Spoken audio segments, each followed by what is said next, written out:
Bom dia com muita alegria. Muito fraco, vocês podem mais. Bom dia!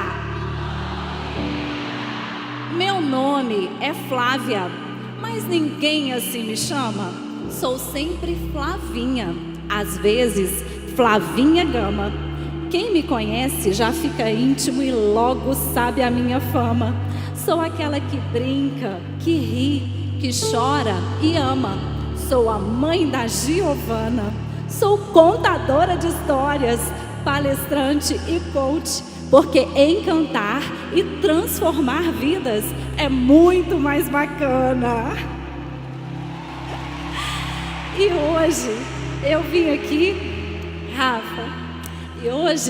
vim aqui, para contar para vocês algumas histórias, mas não são histórias do mundo da fantasia, são histórias reais, de mulheres reais, como eu e você.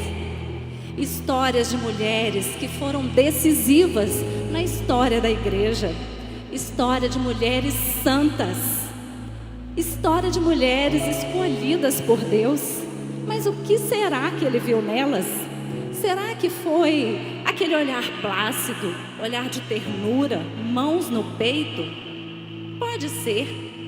Mas hoje eu vim contar para vocês um trecho, um pequeno pedaço da história dessas mulheres que foi decisivo na vida delas e na nossa. E para eu começar a contar essas histórias como uma boa história, para que ela venha com todo o encantamento que tem essas histórias de vidas reais, eu preciso da ajuda de vocês. Vocês me ajudam? Então vai ser assim. Quando eu contar até 3, eu quero que vocês digam bem alto e bem forte essa frase que está ali. Era uma vez, combinado? Então vamos lá, comigo, hein? Para ficar bem bonito. 1, 2, 3. Lindo! Era uma vez, há muito tempo, no ano de 203, depois que Jesus veio ao mundo. Numa época em que a palavra cristão rimava com condenação, essas duas mulheres foram presas porque eram cristãs, porque ousavam acreditar em um Deus único, acreditar em Jesus, nos milagres dele. E essas duas mulheres se conheceram e se aproximaram na prisão. Uma escrava chamada Felicidade e uma nobre chamada Perpétua. Classes sociais tão diferentes, mas unidas na fé. E lá, na prisão, elas foram interrogadas e tiveram a chance de escapar. Felicidade estava grávida, teve sua filha na prisão. Perpétua carregava sua filha nos braços, no peito, ela ainda amamentava. E lá na prisão, quando foram interrogadas se era verdade que elas acreditavam em Jesus, em um Deus único, era só dizer não. E elas estariam livres para verem seus filhos crescer, para cuidarem, para serem mães, para viverem sua vida. Mas elas disseram sim, eu creio em Jesus, eu creio em Deus. E a condenação, o castigo, foram lançadas na arena para morrer divertindo o povo, lançadas às feras. E elas entraram na arena sorrindo, porque elas tinham a confiança no amor e no cuidado de Jesus. E lá na arena, elas foram atacadas por uma vaca enfurecida. E enquanto elas sofriam, o sangue misturado com o leite do peito daquelas mães, o povo pediu ao imperador que tirasse a vida delas e acabasse com aquele sofrimento. E os gladiadores então tiraram a vida delas, que morreram abraçadas e sorrindo. Quem aqui é mãe? Quando eu me tornei mãe, eu dizia que eu não podia nem adoecer, que sequer morrer, porque quem iria cuidar da minha filha? É um amor tão grande que a gente sente, né? A gente acha que é o maior amor do mundo. Mas o que Perpétua e Felicidade me ensinaram foi que existe um amor ainda maior. Um amor que nós podemos confiar, que é tão maior até que o amor de mãe. Um amor que cuida por nós. E é esse o convite que eu faço para vocês. Que vocês olhem para Santa Felicidade e Santa Perpétua e enxerguem a mãe que quis nos ensinar isso. Coloque a mão no coração e em silêncio agradeça. Agradeça a ela. Porque aquele sacrifício não foi em vão. Naquela arena, várias mulheres se converteram.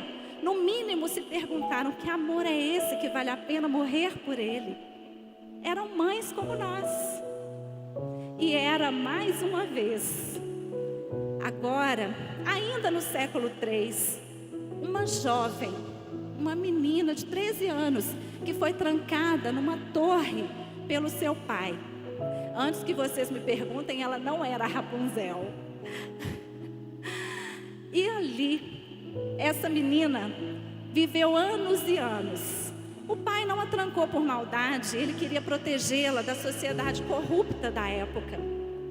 E ali, aquilo que poderia parecer um castigo para Bárbara, se tornou uma bênção, porque Bárbara contemplava lá de cima da sua torre a natureza, as mudanças das estações, os animais, e ela se perguntava: será que existem mesmo vários deuses, como os meus tutores me ensinam, como o povo acredita? Ou será que existe um Deus único? Existe algo maior? Essa dúvida pairava no coração de Bárbara. E quando ela tinha 17 anos, o seu pai deixou que ela saísse da torre para escolher um marido. Mas ela não agradava de nenhum rapaz. Ele pensou que ela estava de pirraça por causa dos anos presas na torre. E deixou que ela visitasse a cidade para, quem sabe, encontrar um marido. E ela encontrou, mas não foi o marido. Ela encontrou respostas porque ela conheceu os cristãos que disseram a ela sobre Jesus, sobre a Santíssima Trindade, sobre um Deus único. As respostas que Bárbara, lá na sua torre, procurava. E então ela foi tocada tão profundamente por aquela verdade que ela buscava com tanto fervor. E ela voltou e quis continuar a viver na torre. E pediu que o pai reformasse a torre, colocando 3 janelas, representando a Santíssima Trindade. E ela mesma esculpiu uma cruz, representando o sacrifício de Jesus, que morreu por nós. Quando ela explicou ao pai os símbolos da sua nova fé, ele ficou furioso e, num ataque de fúria, ele a denunciou ao prefeito da cidade, que mandou prender Bárbara, e ela foi torturada em praça pública para negar essa bobagem dessa nova fé. Mas ela não podia negar, era mais forte que ela, era a resposta que ela tanto procurava. E Bárbara, amparada na sua fé, continuou afirmando no que ela acreditava, em Deus, em Jesus, na Santíssima Trindade. E por causa disso, esta menina de 17 anos teve seus seios arrancados e foi condenada a ser morta pelo seu próprio pai. Todas nós aqui fizemos 17 anos outro dia, né, gente? E a gente sabe que com 17 anos a gente não tem tanta força assim, não tem tanta vontade assim. A gente duvida tanto, né? Mas Bárbara, não. Às vezes a gente procura uma resposta, a gente pede a Deus uma resposta e Ele nos dá e a gente interpreta e deixa para depois. O que Bárbara me ensinou foi que quando a gente pede a resposta, Ele nos dá, a gente tem que se apropriar dela e suportar as consequências, pois é a verdade que nos liberta, E a verdade a libertou não só da torre, da tortura, mas do mundo, para viver no mundo espiritual ao lado da verdade. Então coloca aí a mão no coração, olha para Santa Bárbara e enxerga a Bárbara, a menina que tanto tem a nos ensinar, e agradece ela aí no seu coração. E era mais uma vez. Agora, a gente vai viajar um pouquinho no tempo. Essa moça aí atrás era o que minha avó chamaria de geniosa. O meu avô ia falar que ela era cabeça dura. Minha mãe ia falar que era pirracenta mesmo, sabe? Ela tinha tanta força de vontade, tanta opinião. E na época que ela viveu, era comum, se a irmã morresse, a irmã mais nova tinha que assumir o seu lugar, casando-se com um viúvo.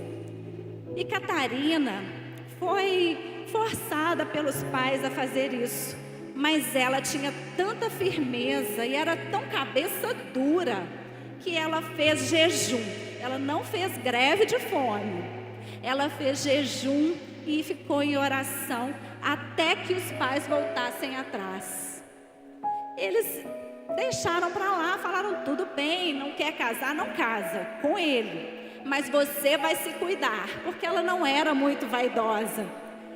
Então, ela, em protesto, cortou os cabelos curtos para que ninguém a quisesse. Olha só, gente, que pessoa geniosa. Então os pais largaram mão e decidiram deixar que ela vivesse a vida como bem entendesse. E ela quis. Ela entendeu que a vida que ela queria não era se casar, nem se tornar freira, como era o costume na época. Catarina escolheu viver uma vida de devoção a Deus, do jeito dela, com a personalidade dela, com a força que ela tinha, e se colocou a serviço assim.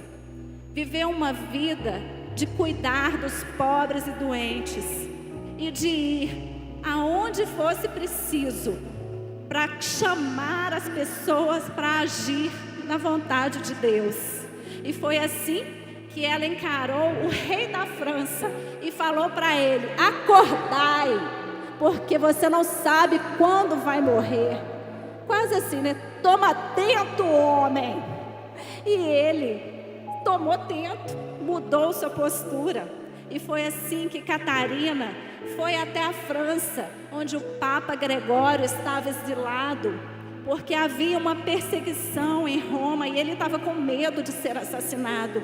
E ela foi até ele, olhou nos olhos dele e disse: fazei virilmente a vontade do Senhor, volta e cumpre o seu papel. Ela o empoderou. Eu acho que ela era coach do Papa, sabe? E ela o empoderou e ele voltou a Roma. E Catarina, em determinada época, ela fez um voto de silêncio por 3 anos. E quando eu vi essa parte da história dela, eu entendi que ela fez isso como uma tentativa. Aliás, ela fez isso para conter esse impulso. Porque quando a gente se priva de alguma coisa que é importante para a gente valoriza mais. E, gente, nós somos mulheres, a gente sabe que ficar 1 hora sem conversar é um suplício, é ou não é? Ficar 3 anos em silêncio. Ela estava se moldando para conduzir a sua força, para usar da forma que Deus queria. Ela não deixou de ser ela.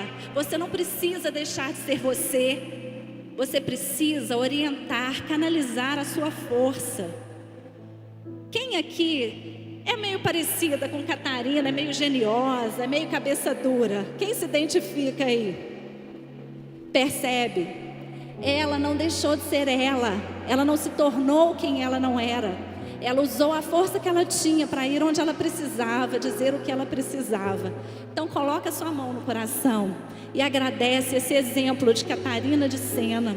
Olha para a santa e enxerga a Catarina e agradece a ela. E era mais uma vez Agora, a gente vai viajar mais um pouquinho. Lá na França, uma menina de 13 anos viu sua família ser assassinada durante a Guerra dos 100 Anos, que é a guerra da França contra a Inglaterra. E essa menina tinha visões que mandava que ela fosse se alistar no exército e lutar pelo seu país. Ela viu os anjos dizerem isso para ela numa época em que só os homens iam para a guerra. E ela cresceu tendo essas visões, e quando ela tinha idade, ela foi lá se alistar. Uma mulher, riram dela, debocharam dela, ela quase foi presa. E ela desistiu. Ela tentou interpretar essa visão da forma que fosse conveniente para ela? Não. Ela levou ao pé da letra: se Deus quer que eu vá, então eu vou dar um jeito. E ela deu. Ela escondeu sua feminilidade, cortou seus cabelos curtos e voltou lá. Ela fingiu-se de homem, engrossou a voz e chegou lá. E não só se alistou, milagrosamente, em pouco tempo depois, Joana d'Arc tinha sob seu comando 4.000 homens e ela venceu batalhas. Ela não fez isso por ela, porque antes de entrar em cada batalha, ela orava: Senhor, eu vim conduzir o seu exército. E Deus a usava. Só que um dia, Joana foi presa pelos ingleses. E ela passou 1 ano sendo julgada, 1 ano sendo torturada, e sabe-se lá mais o que? Uma mulher prisioneira de guerra naqueles tempos. Você acha que foi fácil? E você acha que as visões só mostravam para ela o lado bom da coisa, ela vencendo as batalhas? Eu duvido. Porque mesmo que não tivesse mostrado para ela que um dia ela seria presa, qual de nós teria coragem de se alistar no exército, fingindo ser homem, sem pensar que algum dia podia dar ruim, podia dar errado? E ela foi mesmo assim. E por causa disso, porque eles não admitiam ter sido enganados, acusaram Joana d'Arc de feitiçaria e a queimaram viva para servir de exemplo. A força dessa mulher, a coragem dessa mulher, que ousou cumprir a palavra de Deus, as visões que ela tinha, é o que eu convido você a admirar. Coloque sua mão no coração de novo.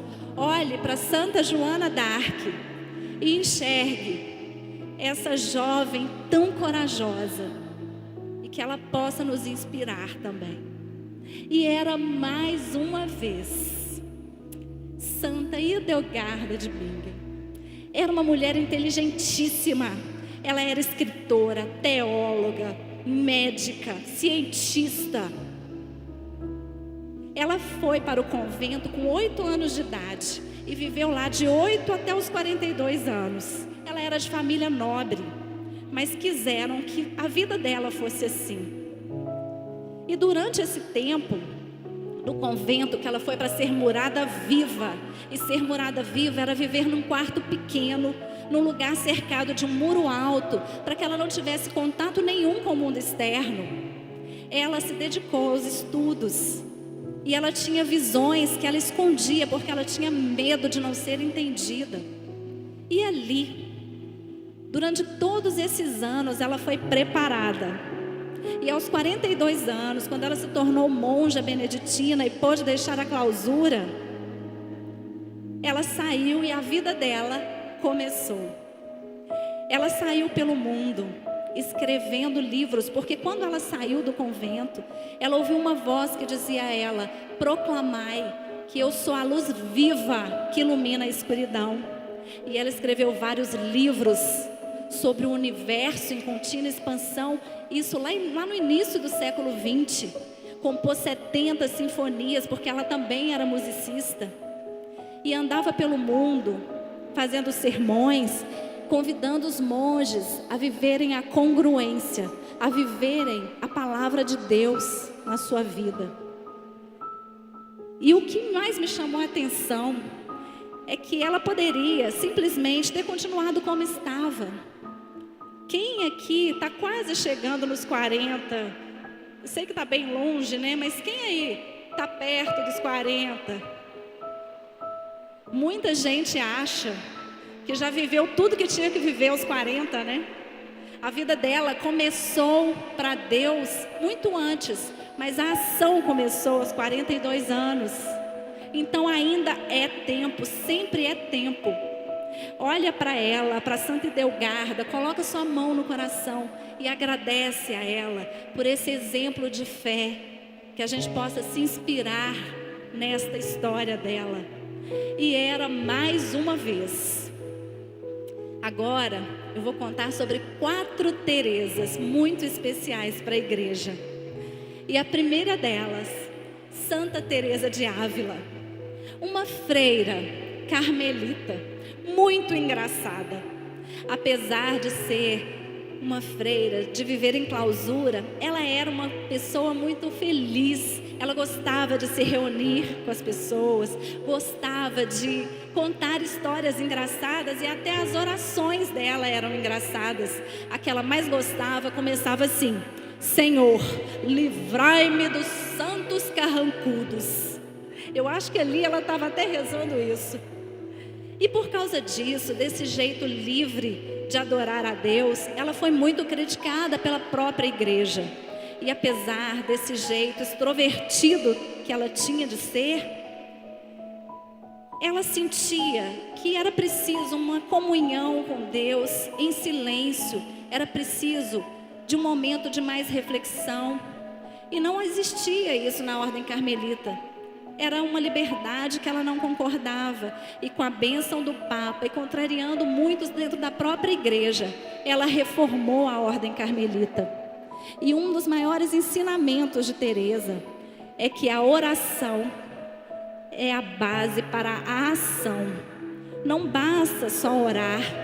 Ela orou e agiu. E por causa disso, ela reformou toda a ordem carmelita, embasada na oração. Ela fundou 17 conventos. E não foi fácil enfrentar a própria igreja contra ela. Diziam que ela era uma mulher sem eira nem beira, que ela ria demais, que ela não levava a sério. Ela sofreu com esse preconceito, mas mesmo assim ela foi adiante. Então vamos olhar para ela com a mão no coração. Vamos olhar para Santa Teresa de Ávila e enxergar a Teresa que tanto nos ensinou. E era mais uma vez Santa Teresa Benedita da Cruz. Ela não nasceu Teresa, nem nasceu católica. Ela era judia, nasceu na Alemanha. E na adolescência, ela parou de praticar o judaísmo. Ela parou de acreditar em Deus. Ela parou de estudar. E tempos depois, ela quis voltar a estudar e voltou com tudo. Matriculou-se em 3 cursos universitários em uma época em que as mulheres nem estudavam. E um desses cursos era filosofia. E quando ela começou a estudar filosofia, ela se declarou ateia. Mas mesmo assim, ela não parava de perguntar: o que é Deus afinal? O que é a maldade? Algo a incomodava. E então, aos 30 anos, caiu nas mãos dela uma obra da Santa Teresa de Ávila, aquela que eu falei agora há pouco. E ela foi tão profundamente tocada que ela encontrou a Deus aos 30 anos. Ela tornou-se carmelita e viajava pelo mundo fazendo conferências, convidando a mulher católica a refletir sobre a vida da mulher católica em comunhão com a Virgem Maria. Teresa Benedita da Cruz era Edith Stein de origem. E ela viveu durante a Segunda Guerra e foi presa. Foi mandada ao campo de concentração em Auschwitz e morreu numa câmara de gás. Mas mesmo lá, em meio aos nazistas, às torturas dos alemães, ela continuava vestindo seu hábito de freira e levando paz, uma palavra de amor a quem estava ali ao redor. Então vamos olhar para ela com a mão no coração e agradecer a Teresa Benedita da Cruz, que negou a Deus e o encontrou e viveu uma vida em comunhão com ele enquanto ela esteve aqui. E era mais uma vez Santa Teresinha do Menino Jesus. A preferida, né? Que as outras não fiquem com ciúme. Mas por que será que a gente chama ela assim, né? Com tanto carinho, Teresinha, com essa intimidade? Porque ela era assim. Ela viveu apenas 24 anos de vida. Mas foram 24 anos tão bem vividos. Essa freira missionária que andava pelo mundo, convidando as pessoas a entenderem, a conhecerem a palavra de Deus, a missão da igreja. Ela era a missão da igreja. Ela vivia a comunhão de Deus o tempo inteiro. Ela olhava para a pessoa do lado e perguntava: eu posso te ajudar? Olha aí, gente, olha para o lado e pergunta. Ela fazia isso. Ela percebia quando alguém não estava bem e ela se doava o tempo inteiro. Não era só no momento que ela separava da vida para ir fazer caridade. Ela era a caridade. Que a gente possa olhar para ela, Teresinha, que só viveu 24 anos, e que a gente possa pensar assim: se eu tiver só mais 24 anos, que a partir de agora eu seja assim, como ela, eu me importe de verdade com meu irmão, eu viva a comunhão de Deus no dia a dia. Eu não espere estar aqui nesse lugar lindo, eu não espere estar na igreja, eu viva Deus o tempo inteiro.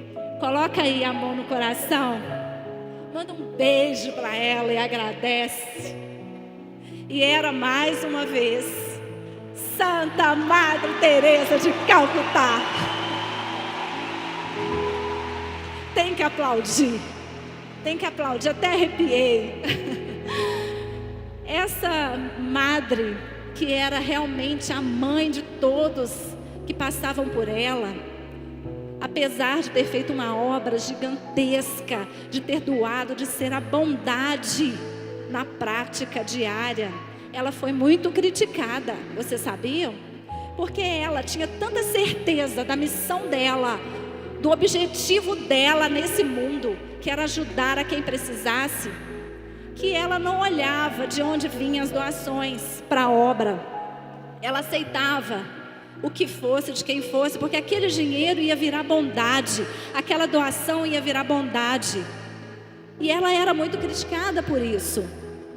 E ela negou a sua própria vida para poder entregar tudo para cuidar do próximo. Mas tinha limite, sabe? Para ela era muito claro: doação não é barganha. Anota aí. Doação é algo que se dá sem esperar nada em troca. E foi por isso que quando ela foi convidada para ir em Nova York com os magnatas americanos para doarem uma quantia imensa que iria ajudar muita gente pelo mundo todo, mas ela percebeu naquela conversa que tinham interesses políticos, que queriam algo em troca. Sabe o que ela fez? Levantou, pediu para ir ao toalete, chamou sua assistente, pegou um táxi, foi embora para o aeroporto sem nem falar tchau, sem buscar suas coisas no quarto do hotel. Vamos embora, minha filha. Eles não querem doar, eles querem se dar bem. Essa era a Madre Teresa de Calcutá. E foi por isso, por ter entregado a sua vida para cumprir a vontade de Deus, para ajudar aquelas pessoas que a gente finge que não vê, aquele mendigo ali na rua, os aidéticos, os leprosos, os refugiados de guerra que tanto incomodaram, né? Quando estava em guerra lá na Síria, começaram a invadir os outros países do mundo. Ela acolhia, ela era a mãe deles. E foi por isso que ela ganhou um prêmio Nobel da Paz, um reconhecimento da humanidade, por ser quem ela era. E é por isso que a obra dela sobrevive, mesmo depois que ela já nos deixou, em 133 países, com 4.500 mulheres que se doam para manter viva a obra dela. Então vamos colocar com muito respeito a mão no coração, olhar para todas elas, para a Madre Teresa e para todas elas, e pensar como eu posso, na minha vida, alcançar a santidade que elas alcançaram. Elas não nasceram santas, elas passaram dificuldades, elas tiveram muitos problemas, entregaram a própria vida. Então vamos olhar para elas e agradecer o exemplo de cada uma delas, e que a gente possa refletir como eu posso viver a minha história de fé. Como você pode viver a sua história de fé? Qual entrega, qual aprendizado que você pode ter com elas? Esse é o convite que eu faço a você. Muito obrigada.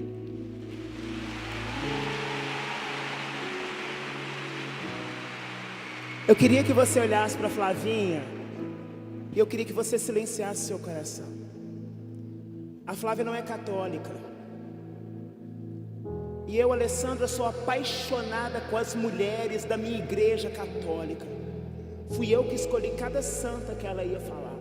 Flávia é contadora de história. Ela é coach, como eu. Conheci em eventos que a gente foi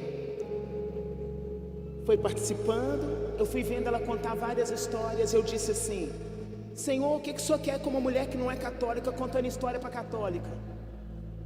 Mas Deus falou comigo assim: você vai fazer porque eu estou mandando. Eu falei: então eu vou. Ela pode me dar um não, mas o não eu já tenho. E aí a Flávia vem me dar um maior testemunho, porque ontem ela confessou com o padre.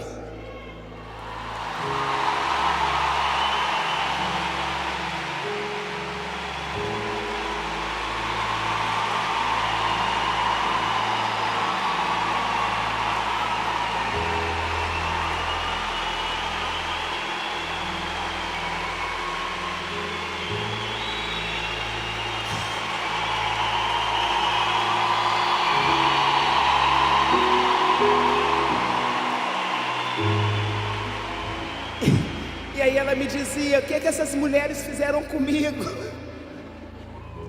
E eu disse para ela: pois é, nós nunca mais seremos as mesmas quando nós conhecemos Jesus.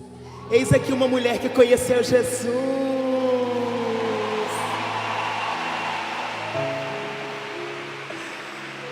Conheceu Jesus a partir de outras mulheres.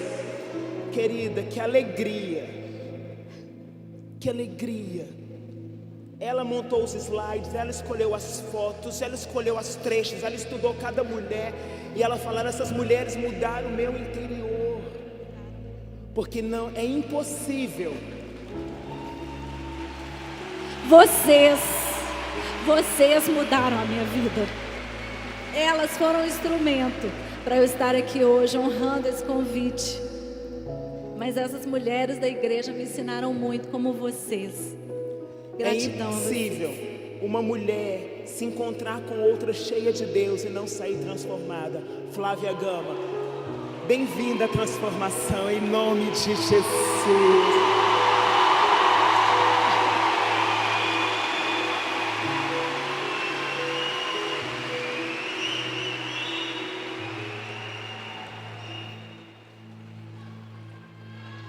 Era uma vez a Flávia Gama antes de Jesus, e depois de Jesus é outra Flávia Gama. Deus abençoe.